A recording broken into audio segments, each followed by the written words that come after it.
हम लोग पढ़ रहे हैं दर्शन शास्त्र और इसमें पढ़ रहे हैं ईश्वर विचार।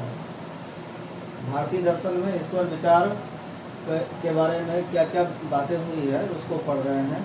पहले खंड में हम लोगों ने पढ़ा कि ईश्वर संबंधी वेद में क्या विचार है, और आज उसका दूसरा भाग पढ़ेंगे अन्य दर्शन में क्या क्या विचार है। प्रश्न था हमारा, भारतीय दर्शन के ईश्वर संबंधी मुख्य विचारों की समीक्षा करें। तो मुख्य विचार क्या क्या है ईश्वर के बारे में, उसकी समीक्षा करना, उस पर चर्चा करना है। लेकिन कहाँ पर? भारतीय दर्शन में क्या चर्चा हुई है। तो दर्शन के जितने अंग हैं हम लोग उसमें क्या क्या कहा गया है ईश्वर के बारे में उसी की चर्चा कर रहे हैं। तो वेद के बाद हम लोग पढ़ते हैं तो उपनिषद, उसके बाद आता है उपनिषद। उपनिषद में क्या कहा गया है? तो उपनिषद में जो ईश्वर को ग्रहण किया गया है वो दो रूपों में ग्रहण किया गया है। कितने रूप में? दो रूप में। दो रूप क्या है? एक है सगुण ब्रह्म और दूसरा क्या है? निर्गुण ब्रह्म। सगुण मतलब गुण के साथ और निर्गुण का मतलब बिना गुण के। ऐसा ब्रह्म जिसमें कोई गुण नहीं हम बता सकते हैं, नहीं दिखता है, इसको हम लोग जान नहीं सकते हैं, बिना गुण का है, ऐसा हम लोग कह सकते हैं, अनंत है। इसको नेति नेति कहा गया है। एक वर्ड कहा गया है, क्या कहा गया है? नेति। ये इस वर्ड का क्या अर्थ है? इसका संधि विच्छेद करते हैं, न जोड़ इति होता है। ठीक है, न जोड़ इति। न मतलब हो गया नहीं, और इति मतलब क्या होता है? इसका मतलब होता है अंत। क्या होता है? अंत या समाप्त होना। अब जिस चीज का अंत नहीं हो, ठीक है, उसको क्या कहते हैं? अनंत कहते हैं। क्या कहते हैं? अनंत। लेकिन क्या क्या गुण है, इस गुण को हम लोग बता नहीं सकते हैं, इसीलिए इसको नेति कहा गया कि ये नहीं है, ये नहीं है, ये नहीं है, ऐसा है जिसको हम लोग बता ही नहीं सकते हैं। तो वो निर्गुण ब्रह्म है और सगुण ब्रह्म, कि ऐसा है। दोनों की चर्चा है उपनिषद में। उपनिषद में जो है आत्मा को ही ब्रह्म माना गया है। आत्मा और ब्रह्म जो है वो एक ही है, या ब्रह्म का ही अंश है आत्मा। इसीलिए इनको कहा गया है सच्चिदानंद। क्या बोला गया है?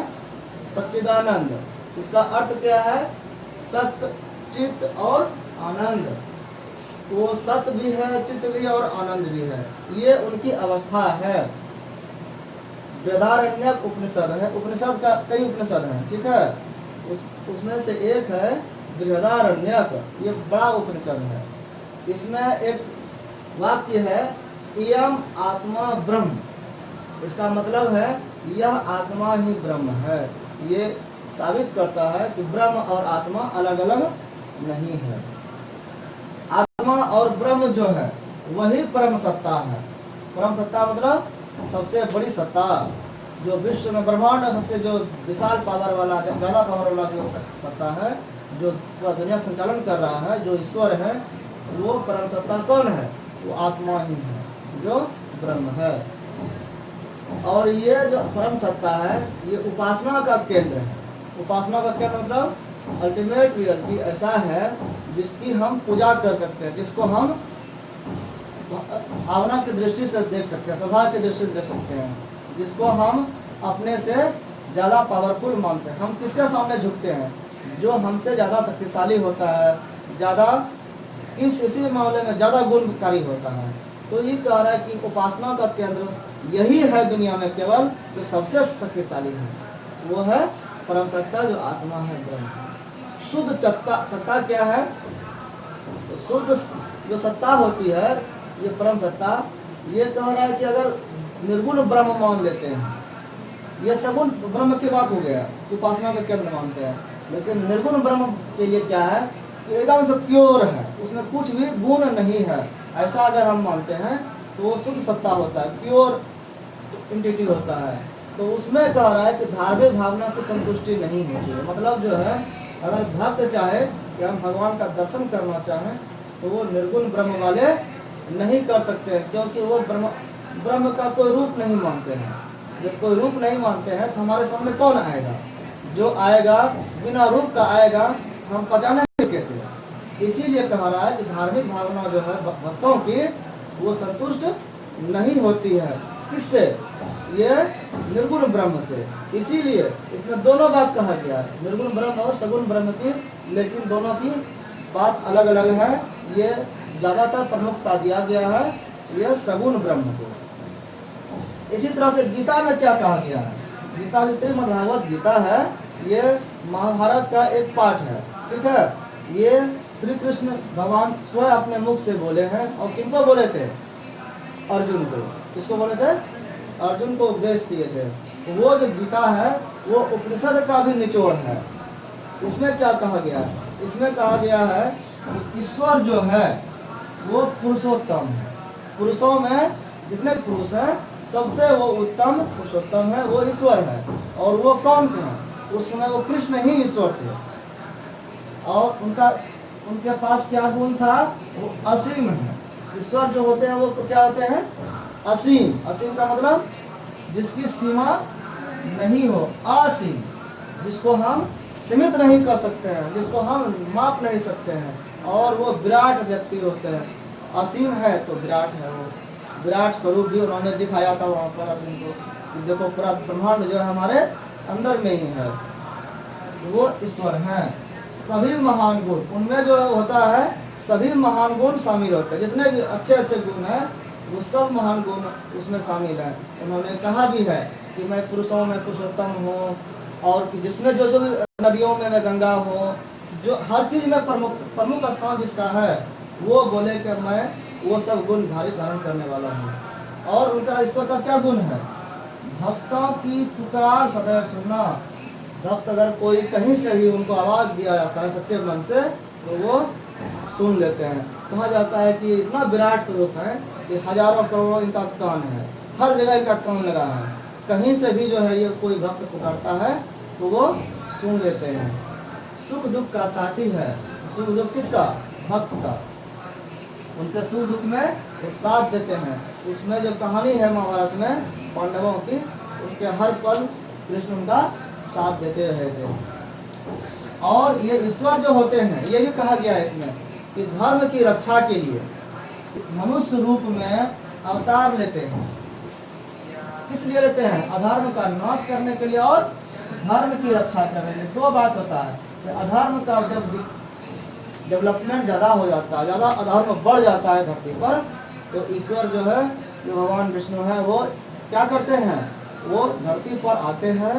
किस रूप में, मनुष्य रूप में। और सबसे पहले जो बढ़ा हुआ धर्म है उसको नाश कर देते हैं। और तब फिर क्या होता है, धर्म की स्थापना करते हैं, धर्म की रक्षा करते हैं। इसमें उन्होंने कहा भी है यदा यदा ही धर्मस्य ग्लानिर्भवति भारत, उसमें यही बात कहा गया है कि जब जब जो है धरती पर धर्म की हानि होगी, अधर्म का विकास होगा, तो हम अवतार लेंगे और उसको जो है धर्म की रक्षा करने की कोशिश करेंगे, और करते हैं वो। तो ये गीता में ईश्वर का गुण माना गया है। और वो ईश्वर कैसा है, वो ईश्वर सगुण है, मतलब उनका एक रूप माना गया है। एक दर्शन है चार्वाक। चार्वाक दर्शन क्या मानते हैं, ये भौतिकवादी दर्शन है। भौतिकवादी मतलब हो गया भौतिक दुनिया को, जो दृश्य दुनिया है उसको ही वो सत्य मानते हैं। उनके लिए ज्ञान का साधन है कि ज्ञान कैसे मिलता है, वो है एकमात्र प्रत्यक्ष को ही वो मानते हैं कि जो भी हमारे सामने प्रत्यक्ष हो जाएगा उसको हम सही मान लेंगे। इनके हिसाब से ईश्वर हमारे सामने कभी आता नहीं है, इसीलिए ईश्वर को हम मान नहीं सकते हैं, ईश्वर को हम प्रूफ नहीं कर सकते हैं। तो प्रत्यक्ष को ज्ञान का एकमात्र साधन मानना है इसका। तो इसी कारण से कहते हैं कि ईश्वर का प्रत्यक्ष नहीं हो सकता ना, इसीलिए ईश्वर का अस्तित्व नहीं है। जब ईश्वर है ही नहीं तो ईश्वर नहीं मानने के कारण इनको क्या कहेंगे, निरीश्वरवादी। ये क्या हो गए, निरीश्वरवादी। गीता क्या हुआ, ईश्वरवादी हुए। उपनिषद क्या हुए, ईश्वरवादी हुए। लेकिन चार्वाक क्या हो गए, अनिश्वरवादी या निरीश्वरवादी, क्योंकि ये ईश्वर को नहीं मानते हैं। इनका कहना था कि ईश्वर क्या है, तब ईश्वर बोले कल्पना है। कल्पना में इसको मान लिया गया है पुजारियों ने, ब्राह्मणों ने, जिन्होंने ये ग्रंथ की रचना किया है। तो चार्वाक कहते हैं कि दर्शन का, ईश्वर का जो रूप है वो एक कल्पना मात्र है, और वो ब्राह्मणों ने किस लिए स्थापना किया है, कल्पना किया है? अपने स्वार्थ की सिद्धि के लिए। स्वार्थ मतलब अपना ही, हमको भला कैसे हो, कैसे दान दक्षिणा ज़्यादा मिले, कैसे हम लोगों को उल्लू बनाए, इसलिए जो है उन्होंने ग्रंथ रचा और एक कल्पना में एक शक्तिशाली ईश्वर की कल्पना बना ली और उसको खुश करने के लिए पूजा पाठ का विधान किया। तो ये चारवाक जो है इस तरह से भौतिकवादी हैं और ये ईश्वर को कभी सही नहीं माने। उसी तरह से एक और धर्म है, दर्शन है, बौद्ध दर्शन। कौन है? बौद्ध दर्शन। ये जो है इनमें क्या है, ये निरीश्वरवादी और ईश्वरवादी दोनों हो गए। कैसे हो गए? तो जब भगवान बुद्ध थे यहाँ पर, तो बुद्ध जब थे ना, तो वो ईश्वर को नहीं मानते थे, ईश्वर की चर्चा नहीं करते थे। बोलते ईश्वर को पाना सबसे बड़ा कारण लक्ष्य नहीं होना चाहिए, मनुष्य को अपना जीवन जीना चाहिए। हम अपने जीवन पर ध्यान दें, ईश्वर और आत्मा पर ध्यान देने की जरूरत नहीं है, उसको छोड़ दो। वो कहते नहीं थे ईश्वर है कि नहीं है, वो जवाब ही नहीं देते थे। कोई पूछते थे भगवान है, कहाँ है, कैसा है, तो वो उन पर कुछ जवाब नहीं देते थे। इस कारण से उनको सब क्या सोच लिया, ईश्वर जो है वो नहीं मानते हैं। तो प्रारंभ में ईश्वर का अभाव था। अब बाद में जब ये गुजर गए, इनका निर्वाण हो गया, ये मर गए, तो फिर उनके जो अनुयायी थे उन्होंने बुद्ध को ही ईश्वर बना लिया और बुद्ध की मूर्ति बना करके उनकी पूजा करने लगे।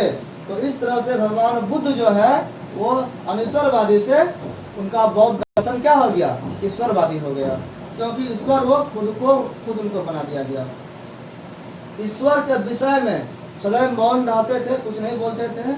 आत्मा और ईश्वर पर समय एवं शक्ति का व्यय अनुचित। उनका कहना था कि आत्मा और ईश्वर पर चर्चा करके अपना समय बर्बाद करना है और अपना शक्ति का दुरुपयोग करना है, वो बेकार है, उस पर चर्चा मत करो। तब क्या कहते थे कि प्रमुख समस्या मानव की है व्यक्ति को दुखों से छुटकारा दिलाने की। व्यक्ति को दुख है, दुनिया में है, दुनिया में दुख हो रहा है, दुख का मार्ग है, दुख को मार्ग को कैसे पा सकते हैं, उस रास्ते पर चल करके जो इन्होंने दिया था नियम, उस पर चल करके वो दुख से छुटकारा पाने की प्रयास करे, निर्वाण हो जाए। तो ईश्वर और आत्मा अगर है तो मिल जाएगा, मतलब उस पर कह रहा है कि पहले से विचार करने की आवश्यकता नहीं है। जो मुख्य समस्या है दुख से छुटकारा पाने का, दुख है उससे छुटकारा पाना जो है उसके लिए प्रयास करना चाहिए। इसके लिए सतत प्रयत्नशील रहना चाहिए, लगातार प्रयास करना चाहिए। ऐसा नहीं है एक बार प्रयास किए तो वो हो गया, उसके लिए लगातार प्रयास करना पड़ता है, जिंदगी भर सतत इसको बोलते हैं, कंटिन्यू हमेशा प्रयास करना है। लेकिन वही कह रहा है कि बुद्ध की जब मृत्यु हो गई उसके बाद अनुयायी जो थे उसके, उनके जो शिष्य थे, उन्होंने ईश्वर रूप दे दिया उनको। इन्हीं को भगवान बुद्ध को ही ईश्वर बना रूप में बना दिया और उनकी पूजा शुरू कर दी। पूर्णतया निरीश्वरवादी नहीं कहा जा सकता। इसी कारण से बोला गया कि बुद्ध के दर्शन को निरीश्वरवादी पूरी तरह से हम नहीं कह सकते हैं।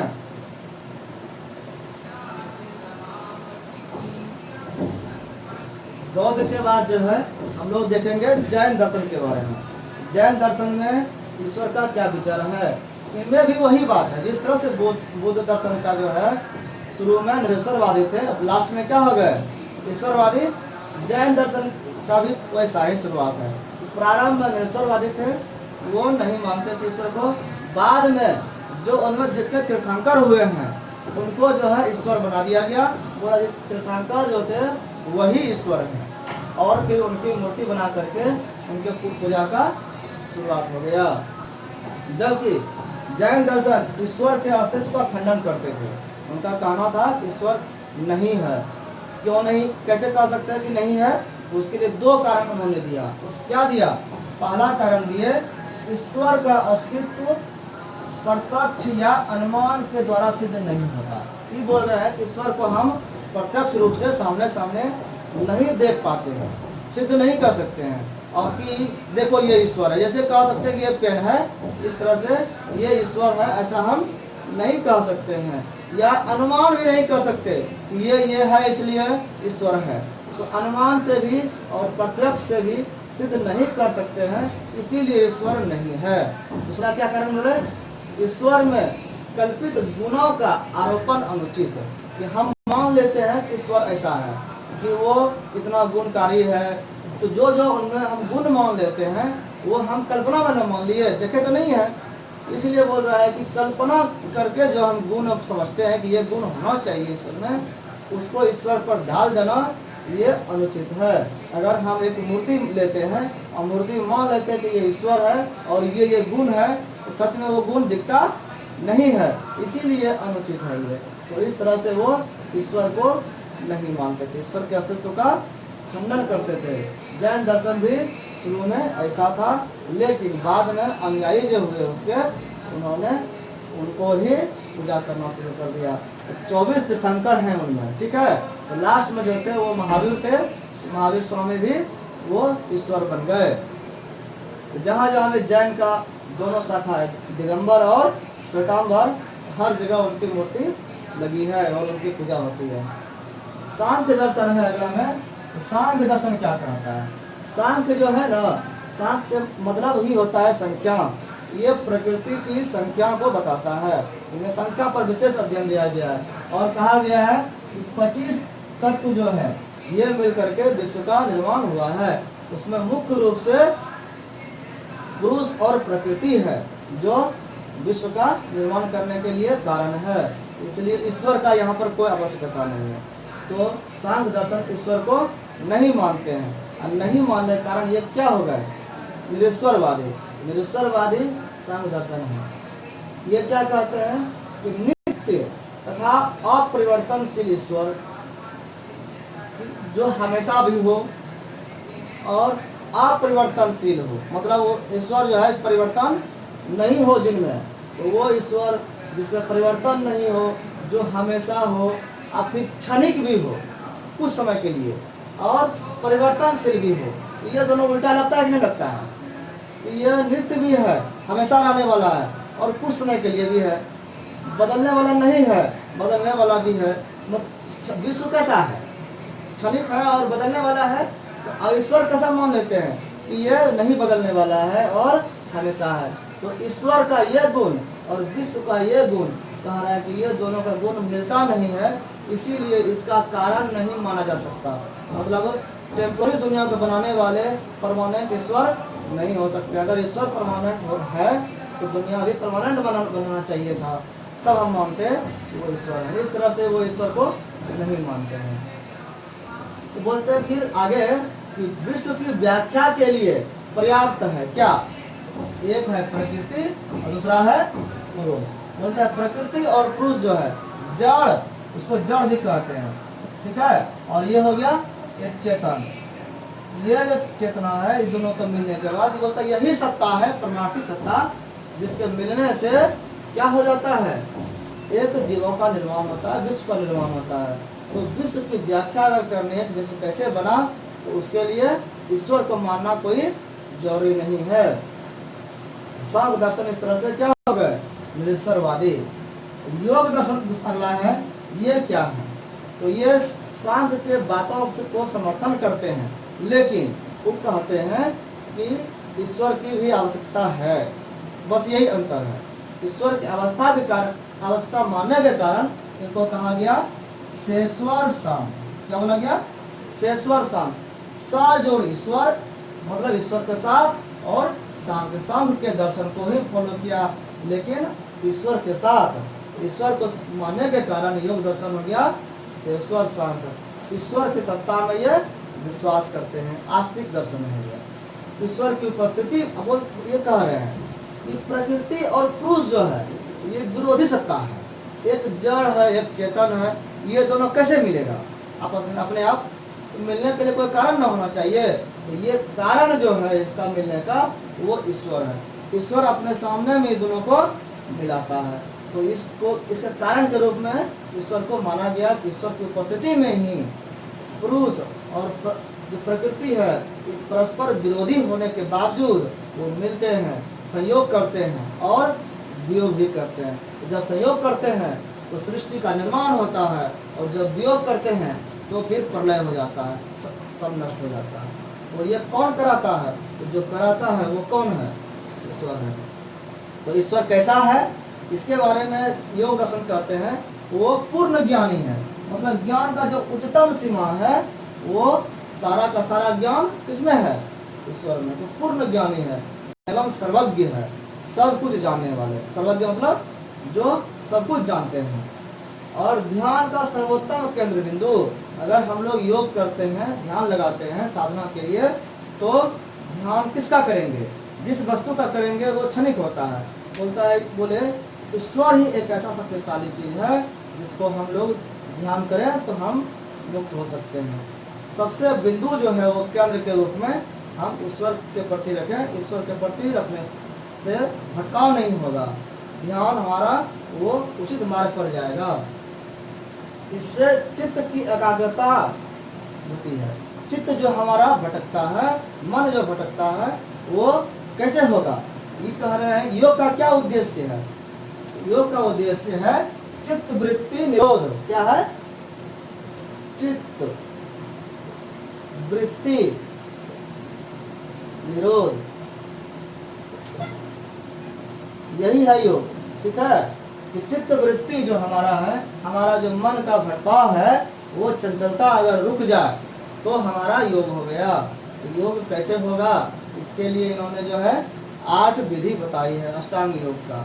ठीक है, तो वो लास्ट में जो साधना है, समाधि है, उसको कैसे पा सकते हैं?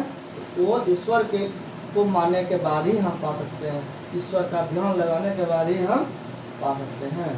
तो इससे चित्त की एकाग्रता बढ़ती है ईश्वर को मानने के कारण, और आत्मज्ञान प्राप्त करने में मदद मिलती है, मदद होता है। मदद कैसे होगा? आत्मज्ञान हमको कैसे होगा?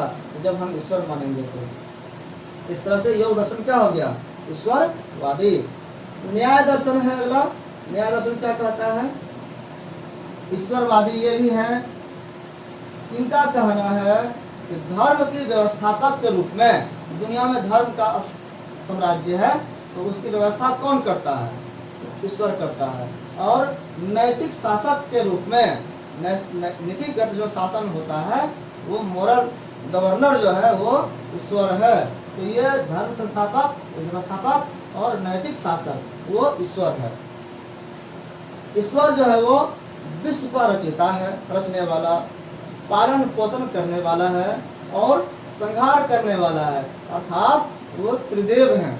ईश्वर जो है वही ब्रह्मा है, वही विष्णु है, वही महेश है। ये तीनों का जो काम है हम लोग देखते हैं, काम के आधार पर 3 नाम दिया गया है, वो एक ही, वो ईश्वर है। अदृष्ट का संचालक। अदृष्ट क्या है? अदृष्ट वर्ड जो है ये बहुत इसमें गूढ़ अर्थ रखता है। अदृष्ट जो है ना, इस न्याय में कहा जाता है, इसी को मीमांसा में अपूर्व कहा जाता है। ये बोल रहा है ये एक ऐसी व्यवस्था है जिसमें जो है सूक्ष्म संस्कार जो होता है, व्यक्ति जो कर्म करता है वो एक संस्कार के रूप में जमा होता है, रिचार्ज होकर के जमा होता है। तो रिचार्ज जो होता है कि हमने ये काम किया है, उसको कहते हैं संस्कार। तो सूक्ष्म संस्कार जो है, सूक्ष्म रूप में जो कर्म से उत्पन्न होता है, हम जो कर्म करते हैं उससे संस्कार उत्पन्न हुआ, वो आत्मा से जोड़ के रखता है कि ये आत्मा ने ये कर्म किया है, इसका ये कर्म है तो इसका ये फल होगा। तो वो फल कब मिलना देना है? फल जो आज हम भला किए अभी फल मिल गया, कभी जो है तुरंत फल नहीं मिलता है, बाद में मिलता है। तो ये फल कब मिलेगा, ये फैसला कौन करता है? तो ये फैसला करने वाला शक्ति जो है वो है अदृष्ट। यही एक सत्ता है जो कर्म फल का समय तय करता है कि कब मिलना है कोई फल। किसी व्यक्ति को इसी जन्म में फल दे देना है, तो अगले जन्म में फल देना है। तो ये व्यवस्था क्या कहलाता है? अदृष्ट व्यवस्था। तो ये कह रहा है कि कहा जा रहा है न्याय में ईश्वर जो है अदृष्ट का संचालक है। जो कर्म फल का जो व्यवस्था है इसको संचालन करने वाला कौन है? वो ईश्वर है। और कर्म फल दाता भी है, वो कर्म का जो है फल भी देते हैं न्याय के रूप में, न्यायाधीश के रूप में वो फल देते हैं। तो क्या फल होता है? बोलता है बुरे कर्म का दंड और अच्छे कर्म का पुरस्कार भी देते हैं। सुख दुख जो है इसी कारण से मिलता है। और ईश्वर कैसा है? वो षड ऐश्वर्य संपन्न है। ऐश्वर्य जो है, संपन्नता का जो गुण है दुनिया में, वो 6 प्रकार के ऐश्वर्य होते हैं। ऐश्वर्य होता है जो ईश्वरीय शक्ति होता है, तो ऐसा गुण जो ईश्वर से जुड़ा हुआ हो, तो वो कितने प्रकार के हैं? 6 प्रकार के। तो क्या क्या है? अगर किसी व्यक्ति में ये 6 गुण हो जाए तो हम उसको ईश्वर भी मान सकते हैं। क्या क्या है? आधिपत्य, यश, वीर्य, श्री, ज्ञान और वैराग्य, ये जिनमें है वो पुरुषोत्तम है, वो ईश्वर है। आधिपत्य हो, साम्राज्य अपना हो, अपना अधिकार हो, यश हो, उसका नाम हो, कीर्ति हो, समाज में अच्छे नजर से लोग देखें उनको, वीर्य हो, अपने शक्तिशाली हो वो, ठीक है, और श्री हो, उसके पास लक्ष्मी भी हो, ज्ञान हो, ज्ञान भी उसके पास ज्ञान की पराकाष्ठा रहे, और ये सब होने के बाद भी घमंड नहीं हो, क्या हो? वैराग्य हो, उसको वो कभी वो सब चीज़ों को अपना नहीं मानता, उसको सोचे ये ईश्वर का दिया हुआ सब कुछ है, हम सिर्फ देखभाल करने वाले हैं, ये मेरा नहीं है। ये जो गुण है वैराग्य का, अगर ये सारा गुण किसी में हो गया तो वो षड ऐश्वर्य संपन्न है, ये ईश्वर का गुण है। अब ईश्वर है, ईश्वरवादी मत है ना, ये ईश्वर है, इसका क्या तर्क है? ईश्वर है, इसके लिए क्या प्रमाण है? तो तर्क दिए हैं, 4 प्रमाण दिए हैं। पहला है कि विश्वव्यापी सावयव पदार्थ का कारण। विश्व, पूरा विश्व में हम देखते हैं कि अवयवी पदार्थ हैं, अलग अलग पदार्थ हैं, तो इसका कारण कौन है? कितना तरह का जो पदार्थ बना है दुनिया में, कौन बनाया? जिसने बनाया वो बनाने वाला कोई है और वही ईश्वर है, ठीक है। तो ये विश्वव्यापी सावयवी पदार्थ का कारण के रूप में ये है। अगला है अदृष्ट का अधिष्ठाता मानने के कारण। ये जो कर्म फल का जो विचार है, इसको कौन संभाल रहा है? तो संभाल रहा है ईश्वर, और जो उन्होंने ये बनाया, तो बनाने वाले के कारण ये अधिष्ठाता हुए उसका, और चूंकि इतना उच्च विचार उनका हुआ तो इसको बनाने वाले जो हैं वो, इसीलिए वो ईश्वर है। वो ऐसा सामान्य आदमी कोई व्यक्ति नहीं हो सकता है। तीसरा है धर्म ग्रंथों की प्रमाणिकता। हमारा जो धर्म ग्रंथ है वो प्रमाणित करता है कि ईश्वर है, ईश्वर पर आधारित है, हम ईश्वर मानते हैं, इसीलिए धर्म ग्रंथ पर हम विचार करते हैं और विश्वास भी करते हैं, श्रद्धा रखते हैं। तो धर्म ग्रंथ की प्रमाणिकता है ईश्वर पर आधारित, उसमें ईश्वर को मान करके धर्म ग्रंथ को माना गया है। इसी का जस्ट उल्टा है कि आप्त वचन से भी ईश्वर का अस्तित्व प्रमाणित होता है। आप्त वचन मतलब क्या है? आप्त वचन है जो आप्त रूप से अपने आप प्रमाणित है, जिसको हम लोग जो है अभी साइंस में भी जब हम लोग थ्योरम पढ़ते हैं तो कुछ थ्योरम ऐसा बेसिक है जिसको ऑटोमेटिक रूप से सब मान लेता है कि ये सही है, बेसिक थ्योरम जो होता है, और उसके उसी पर आधारित अगला थ्योरम हम लोग फिर प्रूव करते हैं। आप्त वचन क्या है इसको देख लेते हैं। आप्त वचन है ऋषियों मुनियों मतलब ज्ञानियों के द्वारा का ऐसा वचन, ज्ञानी लोग जो वचन बोले हैं जिसमें कोई भूल ना हो, उसमें कोई गलती नहीं है, गलती उसमें कोई ढूंढ नहीं सकता हो, मतलब पूरा सही का सही बात जो उन्होंने अनुभव के साथ बोला वो वचन कहलाता है आप्त वचन। ये कटता नहीं है, स्वयं प्रमाणित होता है, पहला ज्ञाता, और वो विचार जो है उसको पहली बार इन्हीं ज्ञानियों ने माना, और आसानी से लोग उस पर विश्वास कर लेते हैं कि ये आप्त वचन है, इस पर झूठा विश्वास नहीं करना चाहिए। अभी हम जैसे मान लें अरस्तु की बात को, न्यूटन की बात को, उन्होंने जो सिद्ध कर दिया, पहली बार कोई बात नहीं किया था तब ना उनका हुआ, तो उनकी सिद्ध की हुई जो बातें हैं उन पर हम लोग आसानी से मान लेते हैं ना। उसने न्यूटन ने कहा तो सही ही कहा होगा, ऐसा लगता है ना। तो ये जो विद्वानों की तरह कहा जाता है वो बात आप्त वचन होता है। तो इस आप्त वचन में जो हमारे वेद में लिखे हैं बात, उनमें जो है माना गया है ईश्वर का अस्तित्व है, इसीलिए वो प्रमाणित हो जाता है कि ईश्वर है। तो ये दोनों बात जो है धर्म ग्रंथ प्रूव करता है कि ईश्वर है, और ईश्वर प्रूव करता है कि धर्म ग्रंथ सही है। तो ये एक दूसरे पर डिपेंडेंट है। इस तरह से न्याय दर्शन जो है ईश्वरवादी होने के साथ साथ ये ईश्वर की जो विश्व की व्यवस्था है ईश्वर के द्वारा बनाई गई उस पर ये विश्वास करते हैं। इसके बाद हम लोग अगले में देखेंगे न्याय के बाद वैशेषिक है, वेदांत है, मीमांसा है, उस पर चर्चा करेंगे।